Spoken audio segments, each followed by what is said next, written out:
Hello friends, welcome to the Envo Geographia UPSC and PCS channel. So today we are going to start plate tectonic theory. मेरे notes को तो नहीं, पर मेरी classes को Hindi medium वाले बच्चे भी रेफ़र कर सकते हैं, क्योंकि मैं हिंदी में भी समझाती हूँ कि एक्चुअली में क्या टॉपिक कह रहा है। तो Hindi medium can also refer it. और बची बात बुक की, तो बुक को जो मैंने एक वीडियो बनाई है उसी बुक को रेफ़र करना है इन हिंदी पब्लिकेशन। ओके, तो चलिए विदाउट एनी टाइम वेस्टिंग हम प्लेट टेक्टोनिक थ्योरी शुरू करते हैं। देखो, प्लेट टेक्टोनिक थ्योरी क्या होता है। जो क्रस्ट होती है हमारी, हम जानते हैं कि क्रस्ट हमारी कितनी ज़्यादा लिथोस्फेरिक वे में होती है, जहाँ पे रॉक्स वगैरह डेवलप्ड रहते हैं। तो क्रस्टल लेयर जो होती है वहीं पे हमें प्लेट्स दिखाई देते हैं। ठीक है, तो जो रिजिड लिथोस्फेयर रहता है, जो रिजिड लिथोस्फेयर स्लैब्स होते हैं, जहाँ पे क्रिस्टल लेयर पे हमें प्लेट्स देखने को मिलते हैं। सिंपल सी चीज़ आप ये समझिए।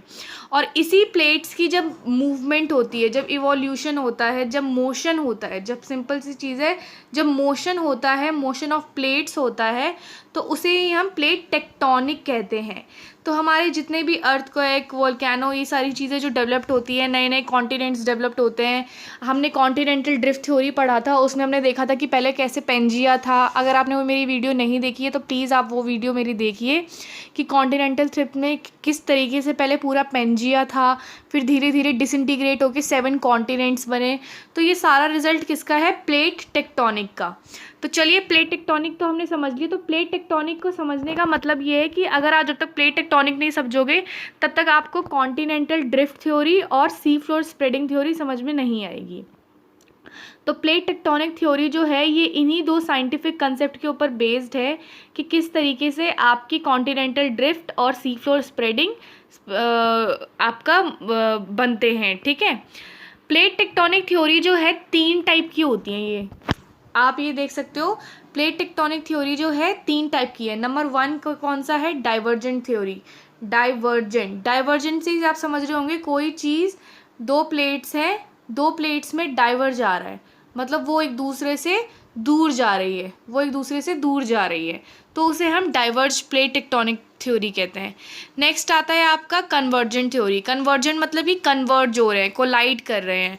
ओके, कन्वर्जेंट मतलब कि कोलाइड कर रहे हैं। और ट्रांसफॉर्म मतलब कि एक जगह से, ये एक जगह है और दूसरा प्लेट जो है वो एक दूसरे के साथ मतलब मूव कर रहा है, ना कोलाइड कर रहा है ना डाइवर्ज कर रहा है। मैं आपको डायग्राम में अभी दिखाऊंगी, मैंने बहुत अच्छे पिक्चर्स निकाले हैं, तो आप वो डायग्राम अपने कॉपी में भी कर सकते हो।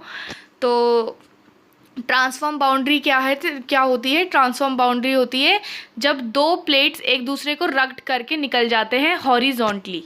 ठीक है, तो यहाँ पे आप देख सकते हैं ये this is convergent boundary. Convergent boundary में यू कैन सी हियर कि किस तरीके से एक ओशनिक प्लेट है जो, और एक है कॉन्टिनेंटल प्लेट। तो कैसे 2 प्लेट्स एक दूसरे के साथ कन्वर्ज हो रही है और एक जा रही है सबडक्शन में जा रही है, और यही सबडक्शन में निकल के मैग्मा के थ्रू मेल्ट होकर निकलती है और वोल्केनो बन के निकलती है और फिर पहाड़ बनाती है। ठीक है, ये आपका हो गया कन्वर्जेंट बाउंड्री। नेक्स्ट होता है आपका डाइवर्जेंट बाउंड्री। डाइवर्जेंट बाउंड्री में ये देखो 2 प्लेट्स हैं, 2 प्लेट्स में आपकी किस तरीके से एक प्लेट दूसरी प्लेट से डाइवर्ज हो रही है, मतलब अलग हो रही है। ये मिड ओशियनिक अटलांटिक रेंज में देखने को मिलती है ज़्यादातर। ठीक है, ये सब आपके क्रिस्टल पे ही देखने को मिलते हैं। ट्रांसफॉर्म आप देख सकते हैं कि ट्रांसफॉर्म क्या होता है। यहाँ पे आप देखो 2 प्लेट्स हैं, 2 प्लेट्स एक दूसरे के साथ हॉरिजॉन्टली मूव कर रही हैं। तो ये जो पार्ट्स है, this part is known as the horizontal parts. ठीक है, तो हॉरिजॉन्टल में ये मूव करते हैं आपके ट्रांसफॉर्म फॉल्ट। अब मैं आपको दिखाती हूँ पूरे प्लेट्स। ये प्लेट्स दिखाने से पहले इसकी एक्सप्लेनेशन अच्छे से पढ़ लेते हैं हम लोग, जो मैंने नोट्स आपके बना रखे हैं। सबसे पहले हम देखते हैं डाइवर्जेंट बाउंड्री क्या होती है। ठीक है, सबसे पहले हम देखते हैं डाइवर्जेंट बाउंड्री क्या होती है। तो यहाँ पे डाइवर्जेंट बाउंड्री हम समझते हैं। डाइवर्जेंट बाउंड्री क्या होती है, यहाँ पे देखो लिखा हुआ है कि द प्लेट्स, वो प्लेट्स जो मूविंग अवे करती है फ्रॉम ईच अदर, उसे हम बोलते हैं डाइवर्जेंट बाउंड्री। और अभी मैंने आपको डायग्राम में दिखाया कि किस तरीके से वो एक प्लेट दूसरी प्लेट से मूव कर रही थी लिथोस्फेयर पे। ठीक है, और most diverging boundaries are along with the mid oceanic ridge. Mid oceanic ridge पे हमें देखने को मिलता है, अभी हम मैप में भी देखेंगे, generally characterize by the continuous upwelling of molten lava. क्या होता है कि बार बार ऐसे मॉल्टन लावा निकलता रहता है और ये निकलते निकलते ये डाइवर्ज करती हैं, ये डाइवर्ज करती हैं इस तरीके से। ये मॉल्टन लावा निकलता गया और जो यहाँ पे रॉक्स पहले से होगी वो डाइवर्ज हो गई, वो डाइवर्ज होगी। ठीक है, तो mid Atlantic ocean ridge is the best example. और यहीं पे हमें अमेरिकन प्लेट सेपरेट होते हुए देखने को मिलता है यूरेशियन और अफ्रीकन प्लेट के साथ। अभी हम डायग्राम में भी देखेंगे। ओके, चलो अभी देख लेते हैं कि अमेरिकन प्लेट्स और यूरेशियन अफ्रीकन प्लेट्स को किस तरीके से डाइवर्ज कर रखा है।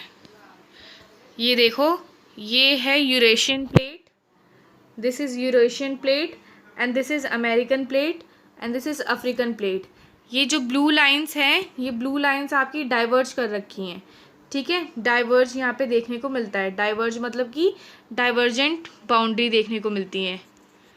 You can see here divergent plate boundary, आप देख सकते हैं। अब चलिए कन्वर्जेंट बाउंड्री को समझते हैं कि कन्वर्जेंट बाउंड्री क्या होती है। कन्वर्जेंट बाउंड्री वो होती है जब दो प्लेट्स एक दूसरे के करीब आते हैं, एक दूसरे से कोलाइड करते हैं, कन्वर्ज करते हैं, तो और उससे क्या होता है, फिर एक प्लेट्स ओवरराइड करती है। जैसे कि हमने देखा कि एक प्लेट इस तरीके से सबडक्ट कर गई और एक प्लेट उसके ऊपर ओवरराइड कर गई। ठीक है, इस तरीके से ओवरराइड कर गई थी। हमने देखा था ना ओशन प्लेट में किस तरीके से ओवरराइड करा था, तो वो कन्वर्जेंट बाउंड्री कहलाती है।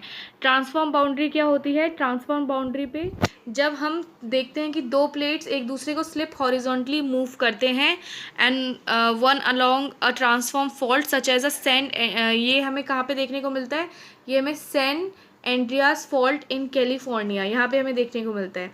ये पॉइंट आप प्लीज़ याद रखना कि most of the geological event including earthquake and the volcano occur nears the edge of the plates.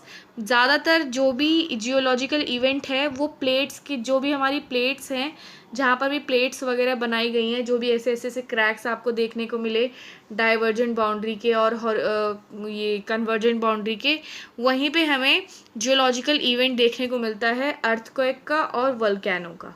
ठीक है, तो plate tectonic theory I hope आपको समझ में आ गई होगी। तो यहाँ पे मेरे हैंड रिटन नोट्स फिनिश होते हैं, आप देख सकते हो, आप इसको कॉपी कर सकते हो, आप अपने कॉपी में इसको नोट कर सकते हो और डायग्राम आप चाहें तो बना सकते हैं। ये डायग्राम बहुत ब्यूटीफुली बनाए गए हैं और मैं बहुत इजी डायग्राम लेकर आई हूँ आपको समझाने के लिए। एंड दिस इज़ अ पूरा वर्ल्ड मैप पे आपका प्लेट टेक्टोनिक थ्योरी समझाया गया है। Okay, thank you and please subscribe my channel. Thank you so much.